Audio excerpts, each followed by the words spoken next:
Pelo sinal da Santa Cruz, livrai-nos de Nosso Senhor dos nossos inimigos, em nome do Pai, do Filho e do Espírito Santo. Amém. Meu Senhor e meu Deus, creio firmemente que estás aqui, que me vês, que me ouves. Adoro-te com profunda reverência. Peço-te perdão dos meus pecados e graça para fazer com fruto este tempo de oração. Minha Mãe Imaculada, São José, meu Pai e Senhor, meu anjo da guarda, intercedei por mim.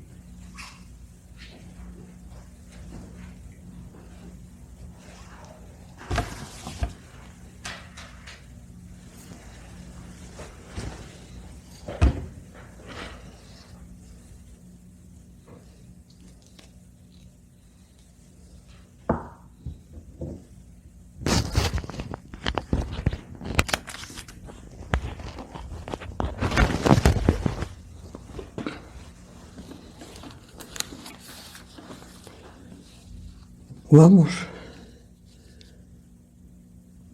continuar a nossa meditação sobre alguns encontros de Cristo com mulheres comuns.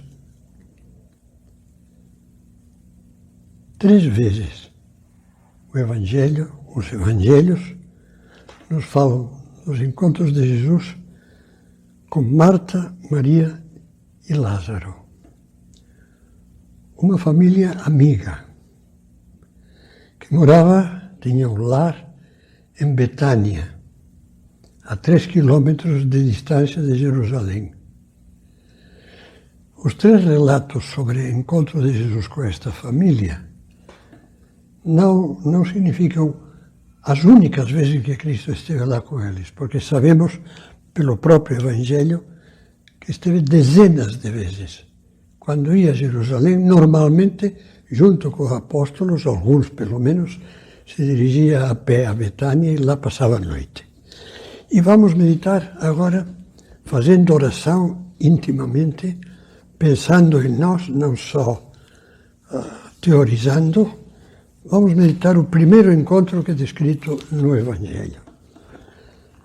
Estava Jesus em viagem, lógico, Jesus morava na Galileia, não na Judeia.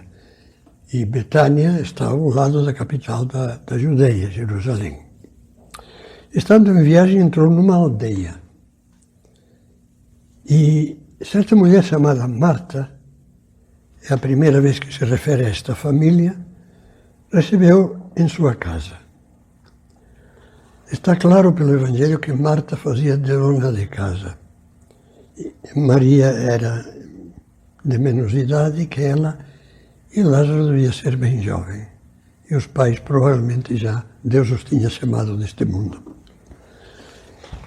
Sua irmã de Marta, chamada Maria, ficou sentada aos pés do Senhor, escutando-lhe a palavra.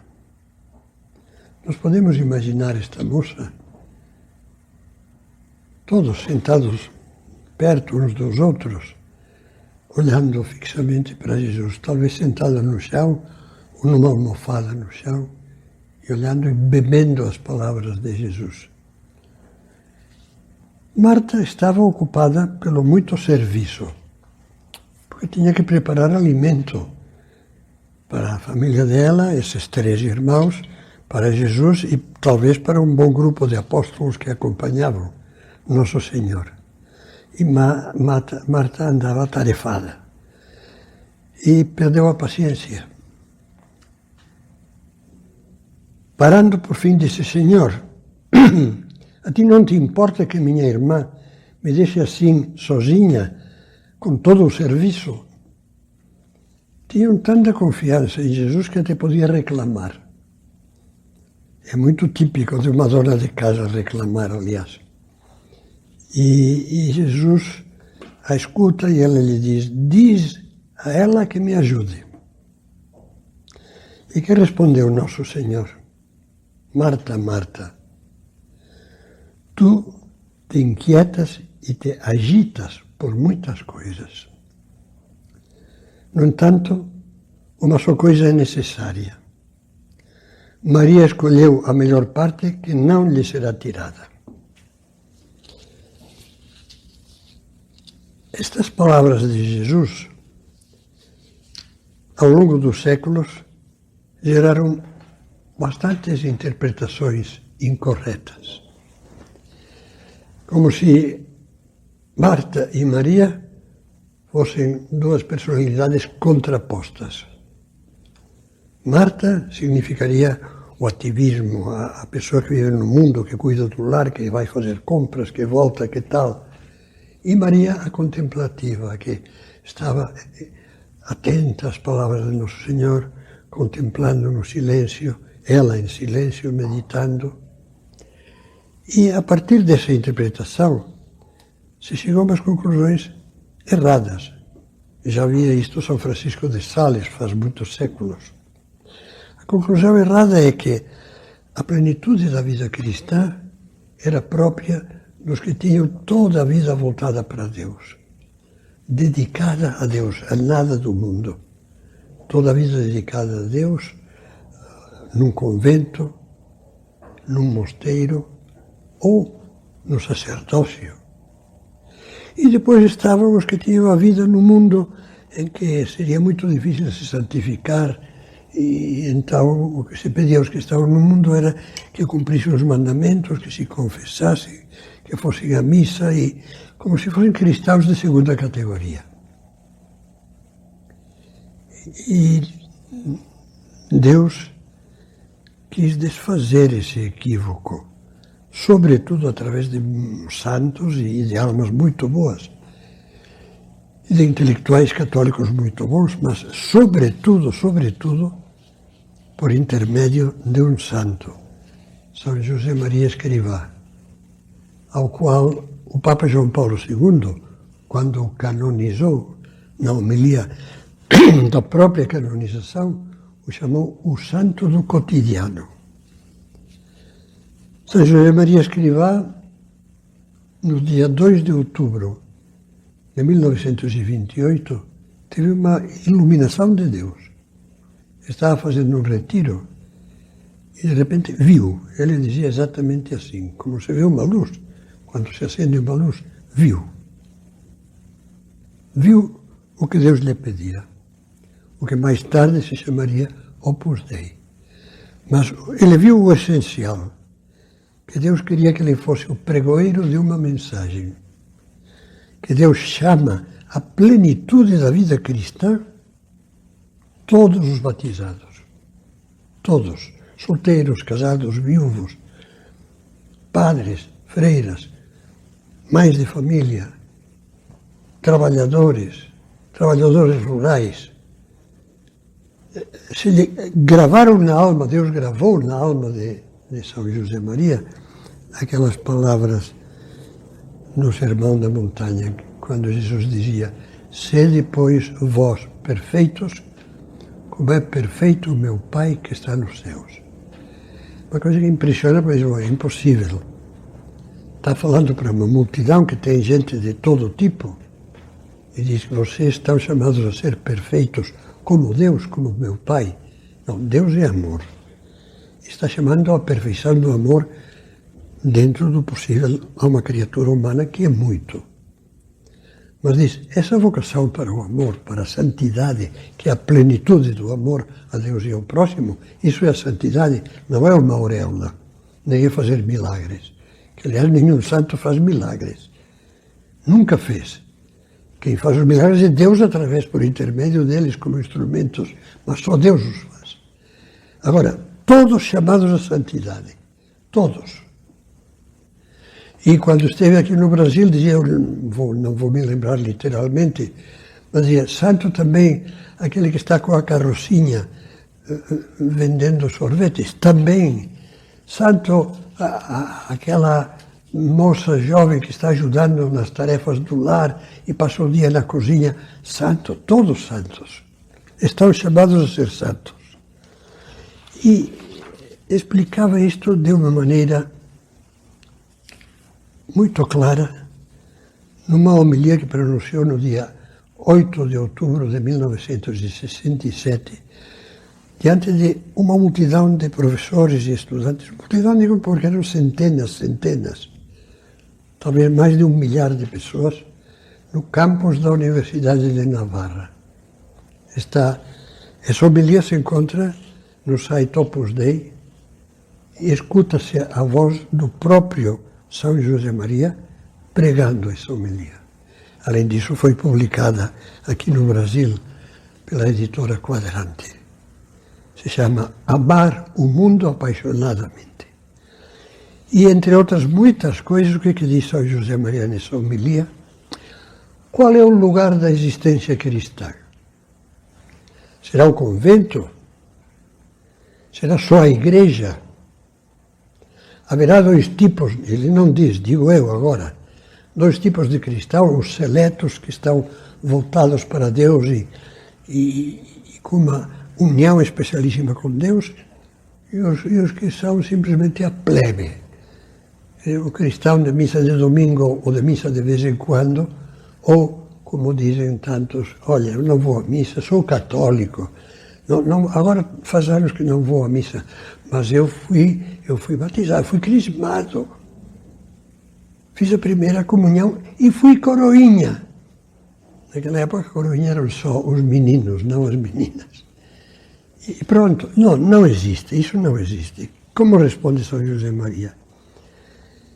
Meus filhos, aí onde estão os nossos irmãos, os homens, aí onde estão as nossas aspirações, o nosso trabalho, os nossos amores, aí está o lugar do nosso encontro cotidiano com Cristo.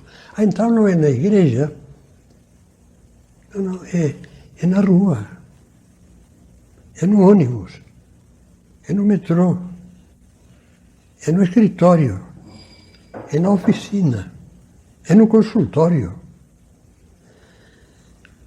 Aí onde estão os nossos irmãos, os homens, aí onde estão as nossas aspirações, o nosso trabalho, os nossos amores na família, em casa, marido e mulher, filhos, parentes. Aí está o lugar do nosso encontro cotidiano com Cristo. Quando se descobre isto, os olhos brilham. Então eu posso encontrar Cristo e falar com Cristo e caminhar junto com Cristo nessas coisas triviais, do trivial cotidiano. Não só pode como deveria. E dizia, no meio das coisas mais materiais da terra, é que nós devemos santificar-nos, servindo a Deus e a todos os homens. E utilizava uma expressão duplamente forte nesta homilia. É bom deixar que penetre na nossa consciência, dizia. Falando daqueles começos do Opus Dei, dizia, eu costumava dizer àqueles universitários e aqueles operários que me procuravam lá pela década de 30, 1930, que tinham de saber materializar a vida espiritual. Queria afastá-los assim da tentação frequente naquela época e agora, de levar uma espécie de vida dupla. A vida interior, a vida de relação com Deus, por um lado, momentos de missa, de oração, de rezas, e por outro, diferente e separada, a vida familiar, profissional e social, cheia de pequenas realidades terrenas. Não, meus filhos, dizia com energia, você pode escutar essa homilia, como eu dizia, no site Opus Dei. Não, meus filhos, não pode haver uma vida dupla. Não podemos ser como esquizofrênicos se queremos ser cristãos. Divididos. Por um lado as coisas de Deus, por outro todas as outras coisas. Tudo é de Deus. E tudo é humano. Há uma única vida feita de carne e espírito. E essa é que tem de ser na alma e no corpo, santa e plena de Deus. Desse Deus invisível que nós encontramos nas coisas mais visíveis e materiais. É muito bonito escutar o que nos fala aqui São José Maria. Ele sempre dizia, o mundo é bom. O mundo é uma criatura de Deus. O que o torna mau são os nossos pecados, que deturpam as coisas do mundo. E então se fala do mundo inimigo da alma neste sentido. O mundo em que o pecado é inimigo da alma. O mundo é bom. Nele se pode ser santo. Dizia São José Maria, usando uma expressão italiana, porque morou até a morte muitos anos em Roma, nel bel mezzo della strada, bem no meio da estrada, da rua. O trabalho, contrariamente ao que dizem os que não sabem ler a Bíblia, não é um castigo. O castigo foi a dor do trabalho. O trabalho, Deus já mandou aos nossos primeiros pais: cultivai a terra, cuidai do paraíso. Trabalhar. O trabalho não é um castigo, é uma vocação. Uma vocação primordial do ser humano. A primeira vocação que Deus deu ao ser humano é a do trabalho e a da família. Os pôs no paraíso para que o cultivassem e cuidassem disso. E depois, para unir homem e mulher, sendo uma só vida. Crescei e multiplicai-vos, e enchei a terra. E o exemplo de Cristo? Jesus Cristo é nosso Redentor desde que é um bebê nas palhas do presépio, na gruta de Belém, onde nasceu. Já está nos redimindo. Já é Deus que veio ao mundo. Já é Deus que nos fala sem falar. Já é Deus que, através daquela criança, nos fala do que serão as virtudes cristãs. O desprendimento, a humildade, a entrega, a doação. E depois, a maior parte da vida de Cristo, a chamada vida oculta de Cristo, porque o Evangelho dela não nos conta quase nada, e que deve ter durado uns 30 anos, foi a vida normal de família e trabalho. Como era conhecido Jesus? Como o denominavam as pessoas que o conheciam e que estranhavam os milagres que ele começou a fazer depois dos 30 anos, talvez depois dos 30 e tal? Não este o filho de Maria, o conheciam pela família. Não este o carpinteiro, o artesão, melhor dizendo, o filho do carpinteiro. Conheciam pela família e o trabalho. E Deus divinizou a família e divinizou o trabalho. E fez da família e do trabalho vocações. Caminho de santidade. Antigamente se dizia, esta pessoa tem vocação. E todo mundo subentendia, bom, então vai para o convento, então vai para o seminário, porque claro, tem vocação, chamada de Deus. Não, você tem vocação, você, todos temos vocação. Todos os seres humanos, especialmente os cristãos, depois do batismo que nos une a Cristo, todos somos chamados por Cristo, temos vocação. E a nossa vocação discorre por muitos caminhos. Todos os caminhos honestos da terra, todos aqueles que não sejam ofensivos para Deus, são caminhos de santidade. O vendedor ambulante, o varredor de rua. Quando São José Maria ia visitar a Universidade de Navarra, ele mesmo contava, da qual era fundador, foi o fundador e o grau chanceler. Ele dizia, se alguém me pergunta o que é mais importante nesta universidade, eu diria, pode ser o reitor magnífico, e brincava com essa palavra de magnífico, ou a última faxineira. O mais importante para esta universidade é aquele que trabalha com mais amor de Deus e dos homens e se santifica no seu trabalho. Se a faxineira trabalha com mais amor, faz o seu trabalho diário, varre, limpa, com mais amor que o reitor, é muito mais importante aos olhos de Deus essa mulher que aquele homem culto, importante, etc. Portanto, é abrir uma perspectiva para a santidade dos leigos, que agora que o Concílio Vaticano II pôs em destaque, nos anos 60, do século passado, que o Papa João Paulo II trabalhou muito sobre este ideal. Tem um documento sobre os fiéis leigos da Igreja, chamado Santidade, e o Papa Francisco publicou recentemente uma carta apostólica em que fala da chamada santidade de todos os cristãos. Dizia, está chamada santidade àquela velhinha que está quase sem poder trabalhar, mas que passou o dia rezando o terço, mas também está chamada santidade àquela adolescente que sai na rua e que vai para a escola, e que vai para o cinema, e também está. Pode haver um santo na porta do lado, dizia. Aí ao lado, na porta do lado, pode haver um santo, depende, aquela pessoa que vive mais unida a Deus. São José Maria comentava umas palavras da Bíblia, do livro da sabedoria, que dizem: o coração do insensato é como um vaso quebrado. Um vaso quebrado é um monte de cacos. Quando está unido, quando não se quebrou, pode ser artístico, um vaso desencavado nos trabalhos arqueológicos da civilização grega, latina, um vaso atual, fino, é uma beleza, mas reduzido a um monte de cacos não tem sentido. Infelizmente, muitos cristãos são um monte de cacos. Não têm uma vida unida por um ideal. Encontram Deus quando vão à igreja ou quando rezam. E depois se esquecem. É como um gaveteiro, como uma cômoda. Puxa uma gaveta, é a gaveta de Deus, fecha. Normalmente uma das pequenas.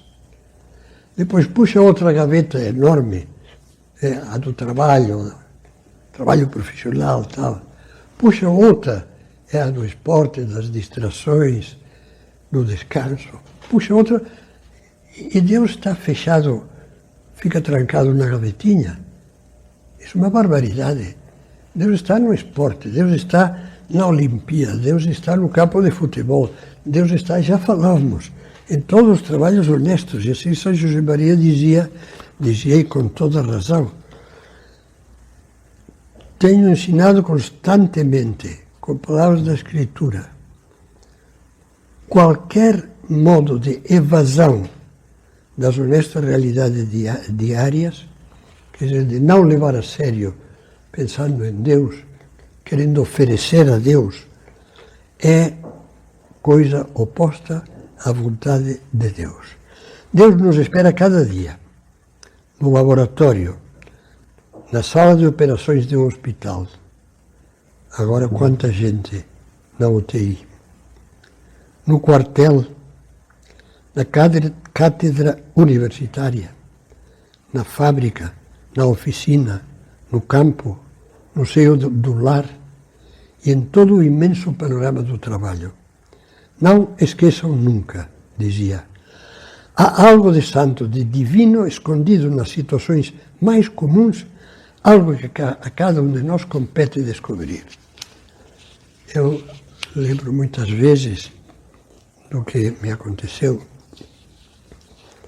quando estava em Roma com São José Maria, que uma vez ele me pediu para acompanhá-lo, porque nos tinha dado a um grupo de alunos que estávamos nos preparando lá para o sacerdócio, tinha-nos deixado, encomendado uns escritos, ver, redigir e rever uns escritos.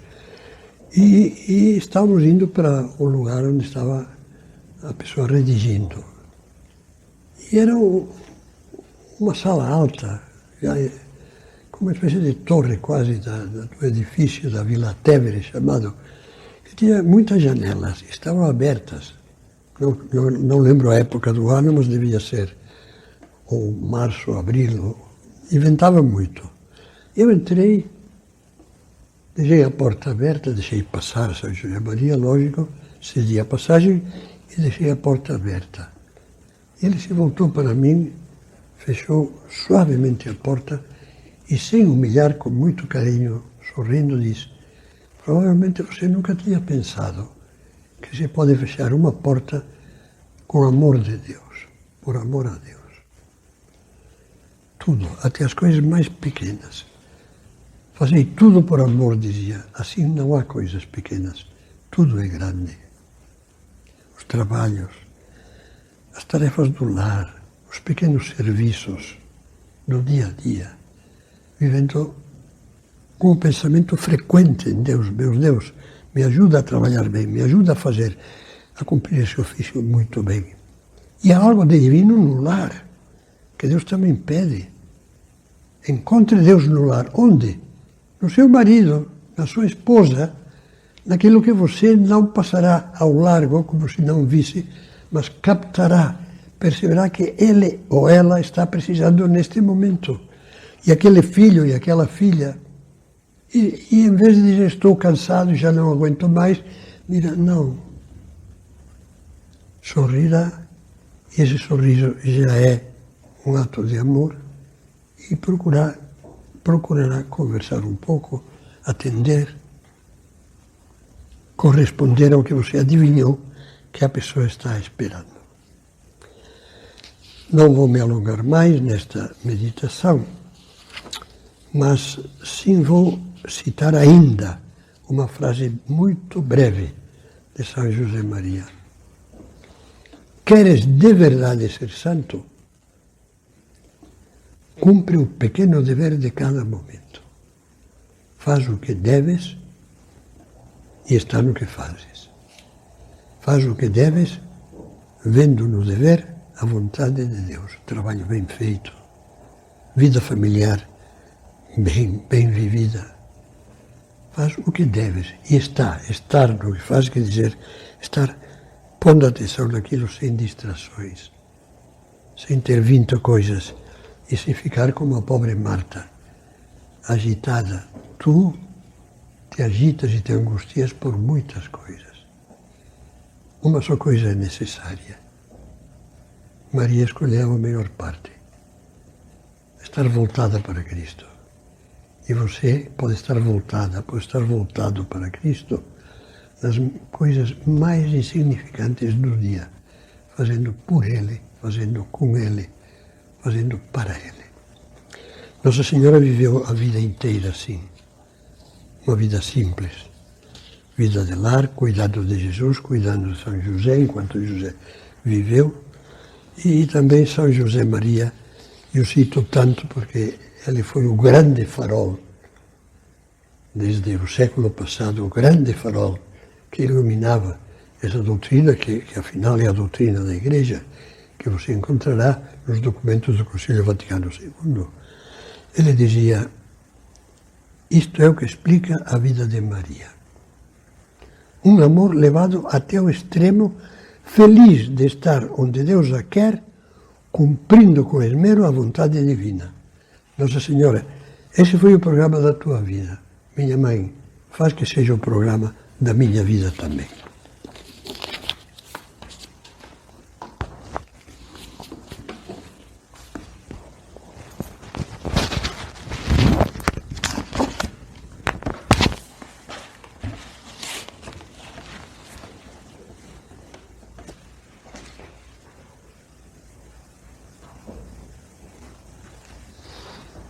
Dou-te graças, meu Deus, pelos bons propósitos, afetos e inspirações que me comunicaste nesta meditação. Peço-te ajuda para os pôr em prática. Minha Mãe Imaculada, São José, meu Pai e Senhor, meu anjo da guarda, intercedei por mim.